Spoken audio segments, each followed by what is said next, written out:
Oke, kita mulai saja langsung. Bung Fahri tidak berlama-lama lagi. Saya akan perkenalkan dulu. Jadi narasumber yang pertama kita, saya rasa semua yang dari Partai Gerindra sudah mengerti siapa ini Bung Fahri ya. Beliau adalah seorang politikus yang luar biasa yang Tuhan pakai menjadi garam dan terang, bahkan telah menduduki 2 periode ya Bung ya di DPR RI kalau nggak salah dari 2009 sampai 2014 dan 2014 sampai 2019. Jadi yang unik ini beliau tidak memiliki latar belakang sebagai politikus. Nanti kita dengar nih ya bagaimana ceritanya nih, unik ya. Nah, bahkan tidak memiliki latar belakang seorang politikus itu pernah menjabat bukan hanya sekedar jadi anggota DPR RI tapi ketua Komisi 5 loh. Ya, ketua Komisi 5 yang membidangi infrastruktur. Nah, itu hebat itu ya. Kemudian megang uangnya banyak banget itu ya. Saya dengarnya udah ngeri. Kemudian naik lagi menjadi ketua fraksi MPR. Iya. Wah, itu jabatan yang sangat strategis. Oh, sebelumnya menjadi sekretaris fraksi DPR RI. Ya. Terus kemudian yang sekarang ini ditunjuk oleh Pak Erik ya. Pak Erik, Menteri BUMN dan Menteri Pertahanan sebagai komisaris utama di Asabri. Asabri, waduh, itu jabatan yang sangat strategis gitu. Dan malam hari ini saya pikir kita akan dengar gitu ya, sesuatu yang berharga sehingga teman-teman di Gekira bisa disemangatin nih, Bung. Nah, oke, langsung saja, Bung. Apa yang melatar belakangi Bung ini kok tiba-tiba, ini bukan tiba-tiba sih sebetulnya ya, kok bisa ada di dunia politik dan bisa sampai sejauh ini Tuhan bisa bawa? Silakan. Ya, terima kasih Dr. Bambang. Yang pertama saya kira awal saya masuk di dunia politik sesungguhnya itu di tahun 2009 ya. 2009 itu saya menjadi calon anggota DPR RI yang selama ini tidak pernah saya mimpikan karena memang saya tidak mempersiapkan diri atau tidak dipersiapkan untuk masuk di dalam dunia politik, apalagi di dunia parlemen. Kan gitu. Saya awalnya adalah ya pegiat NGO, ya, lembaga swadaya masyarakat, fasilitator masyarakat yang memang saya rasakan passion saya itu lebih banyak berkaitan dengan bagaimana memberdayakan masyarakat waktu itu. Sebelum aktif di partai politik. Di partai politik ya. 2008 kemudian Partai Gerindra berdiri. Saya waktu itu aktif di HKTI, Himpunan Kerukunan Tani Indonesia. Dan kemudian diajak oleh beberapa pengurus-pengurus HKTI baik di tingkat nasional maupun di daerah untuk bergabung di Partai Gerindra. Jadi sekali lagi tadi Dr. Bambang mengatakan ya saya kan bukan secara khusus belajar di politik. Ya. Saya bukan orang yang aktif di partai politik ya, dan yang menjadi ilmu politik gitu ya. Ya menjadi banyak juga pertanyaan pada saat saya mau maju menjadi calon anggota DPR RI 2019 ya itu sesuatu yang orang tertawakan, bahkan orang mengatakan itu sesuatu yang tidak mungkin. Itu sesuatu yang tidak mungkin. Kenapa? Karena untuk menjadi anggota DPR RI ya kita dengarlah ya harus punya kekuatan secara kekuasaan, harus dekat dengan para penguasa-penguasa kan itu. Yang kedua tentu harus punya modal yang besar dan yang finansial, dan yang ketiga memang sudah terkenal kan gitu. Jadi memang saya katakan dulu saya kan tidak punya modal itu untuk masuk di dalam terkenal sih sebetulnya di mungkin kalangan petani kali ya. Ya di kalangan masyarakat terkenal waktu itu. Ya terus kemudian ya saya tanya sama keluarga, saya tanya sama teman-teman ya, bahkan juga para hamba Tuhan saya tanya. Itu tadi ya mereka mengatakan sudahlah jadi konsultan di NGO ya itu sudah bisa banyak berbuat sesuatu lah, untuk apa masuk di dunia politik. Tapi intinya kemudian akhirnya saya memutuskan untuk maju waktu itu. Ya. Memutuskan maju waktu itu memang ada beberapa tanda-tanda ya saya diberikan kemudahan-kemudahan lah ya. Pada saat itu orang mau maju sebagai calon legislatif itu berebut di nomor urut 1 ya kan itu kan. Nah di Partai Gerindra sama sekali saya tidak melakukan pendekatan, tidak memberikan uang dan sebagainya. Saya mendapatkan nomor urut 1 waktu itu ya. Dan kemudian intinya pemilihan diberikan banyak kemudahan, tantangan ada juga, dan terpilih intinya ya, terpilih. Dan begitu masuk terpilih di periode pertama, saya sekali lagi tidak punya jaringan apa-apa di pusat ya, dari daerah, dan kemudian mendapatkan kesempatan untuk bisa 2 periode Ya. ya, 2 periode dan mendapatkan posisi-posisi strategis. Tadi Dr. Bambang mengatakan saya pernah menjadi ketua Komisi 5 ya di bidang infrastruktur. Saya kira semua komisi yang paling banyak mengelola anggarannya di bidang infrastruktur adalah Komisi 5 kan itu. Terus yang kedua saya dipercayakan sebagai sekretaris fraksi, dan kemudian terakhir sebagai ketua fraksi MPR RI. Itu artinya bahwa jabatan tertinggi di parlemen bagi seorang anggota DPR atau anggota MPR, menjadi ketua fraksi. Saya menyadari bahwa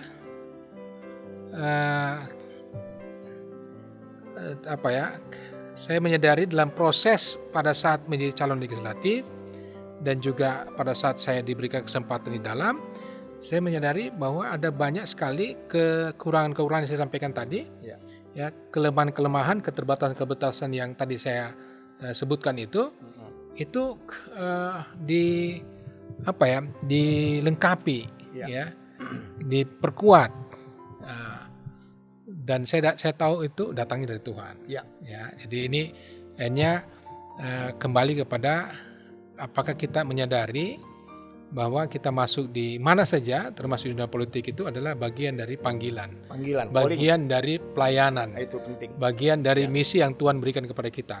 Nah, saya mau katakan begini, semua kita pasti ada panggilan yang Tuhan sudah berikan kepada kita sejak kita ada di dunia. Bahkan pada saat pun kita di dalam kandungan ibu, itu sudah Tuhan punya rencana untuk kita. Nah, tinggal bagaimana kita mau menangkap itu, menyadari itu, dan Tuhan itu sudah berikan juga talenta-talenta. Nah, talenta itu bagaimana kita mau kembangkan, mau manfaatkan, mau berdayakan, itu tergantung kembali kepada kita. Ya kan itu. Nah, saya dalam perjalanan yang pertama tadi, pada saat calon legislatif dan kemudian saya menjadi anggota DPR RI selama 10 tahun, saya menyadari bahwa saya ada talenta-talenta. Walaupun talenta itu kecil, tapi saya coba mau kembangkan, mengembangkan, belajar, terus memanfaatkan, memberdayakannya. Dan pada saat proses itu saya menyadari bahwa sebenarnya kalau saya bandingkan dengan banyak teman-teman di DPR, banyak teman-teman di partai, saya kan itu punya banyak kekurangan. Dan kekurangan-kekurangan, keterbatasan-keterbatasan itu Tuhan yang memberikan, Tuhan yang melengkapi kekuatan itu, sehingga dalam 10 tahun saya bisa menjalankan peran saya sebagai anggota DPR RI. Dan setelah 10 tahun ya kemudian diberikan lagi Mission Impossible. Mission Impossible di mana itu sekarang ditugaskan oleh Menteri BUMN dan juga melalui Menteri Pertahanan, saya menjadi komisaris utama di Asabri. Nah, pada saat saya dipanggil ya untuk ditugaskan menjadi komisaris utama Asabri, saya itu merasa wah, ini sesuatu yang tidak mungkin lah, sesuatu yang baru lagi nih, sesuatu yang baru, dan itu misi impossible. Kenapa? Karena yang namanya komisaris utama itu selama ini Asabri berdiri, ya, itu dijabat oleh seorang jenderal. Nah, saya ini bukan tentara, saya ini orang sipil. Terus yang kedua, latar belakang saya juga bukan seorang yang betul-betul profesional di bidang finance. Ya, di bidang asuransi. Tapi kemudian itu diberikan kepada saya, dan saya percaya lagi bahwa Tuhan mau memberikan misi khusus saya di Asabri, ya, untuk menjadi bagian dari panggilan. Nah, itu yang saya mau sampaikan dalam perjalanan ya, dalam perjalanan sampai dengan sekarang ini. Saya masuk di dunia politik, terus kemudian sekarang sebagai komisaris utama di Asabri. Itu ada 3 hal yang menjadi sangat penting. Yang pertama tadi itu adalah bahwa kita punya panggilan. Yang kedua, bagaimana kita memanfaatkan talenta-talenta yang Tuhan sudah berikan, walaupun tidak besar, berdampak lah ya. Terus yang ketiga adalah bagaimana kita mencoba untuk memberdayakan itu talenta-talenta tersebut, ya. Dan kemudian kita percaya dan kita menyadari bahwa keberhasilan, kesuksesan yang Tuhan berikan dalam pelayanan kita itu akan dilengkapi. Iya, dan, setuju. dan kita bergantung pada Tuhan. Oke. Nah itu alur yang saya mau sampaikan kepada kita di dunia politik, ya, dan dimanapun kita berada itu bagian dari ada misi khusus, ada panggilan Tuhan yang Tuhan berikan kepada kita. Itu kita lakoni. yang kita harus lakoni. Oke. Ya. Jadi gini Bung, ntar kita nyambung nih setelah ini ya. Karena orang memiliki sebuah asumsi, bukan asumsi ya, punya pemikiran gini loh. Kalau melayani itu kan harus di gereja. Ya. Sedangkan kita nih kadang-kadang di kekristenan ya. Ini ada sebuah mitos katanya. Ya. Gereja tidak boleh berpolitik. Ya. Karena ketika gereja berpolitik itu sesuatu yang bertentangan. Ya. Padahal itu kan sesuatu yang kita lihat kalau kita dengar dari Bung ya. Bung seorang penatua gereja juga loh. Ya. Ya kan? Jadi itu malah sinergis kan. Ya. Bagian dari perpanjangan tangan Tuhan tentunya ya. Untuk mengubah kota, bangsa.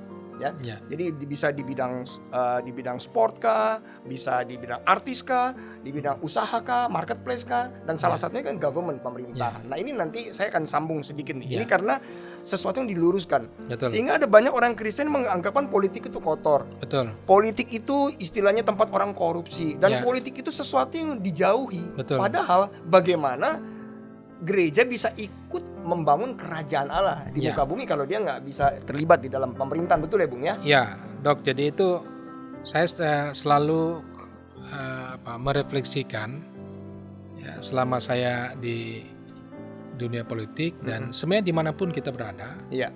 itu ada firman Tuhan di Imamat 20 ayat 26. Oke. Dinyatakan bahwa kuduslah kamu bagiku sebab aku ini Tuhan kudus dan aku telah memisahkan kamu dari bangsa-bangsa lain supaya kamu menjadi milikku. Jadi kan pengertian kudus ini kan oleh banyak orang berpikir itu sesuatu yang suci, sesuatu yang apa gitu loh. Tapi sebenarnya di sini kan jelas sekali bahwa kita menjadi kudus itu kita dipisahkan. Being separated. Ya, kita bisa Untuk sebuah tujuan khusus. Untuk tujuan khusus. Paham. Terus yang kedua, kudus juga selain kita dipisahkan, itu kita dikhususkan Untuk sebuah untuk rencana Tuhan. Untuk rencana Tuhan kan gitu. Ah. Nah, dan untuk itu maka dimanapun termasuk di dunia politik, Mm-mm. apalagi di dunia politik, tentu kita harus itu tadi kita harus ya berbeda. Ya. Ya, walaupun kita tidak bisa keluar dari ya apa yang dikatakan banyak orang tentang dunia politik ya. Nah, disitulah pentingnya bagaimana kita bisa tulus cerdik seperti ular, tulus seperti merpati. Cerdik ini kan bicara tentang itu tadi. Bicara tentang kemampuan, bicara tentang pengetahuan, bicara tentang pengalaman. Iya. Kan itu. Ini Potensi. berkaitan bicara tentang potensi kan itu bagaimana dimanfaatkan, tetapi tidak cukup. Yap. Kita harus juga cerdik seperti Tulus.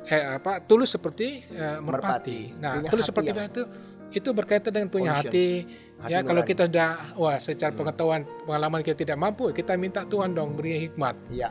Kan gitu. Ya. Nah, jadi memang susah untuk kita keluar di dunia yang penuh dengan ya tadi yang buruk itu, ya, yang kotor itu.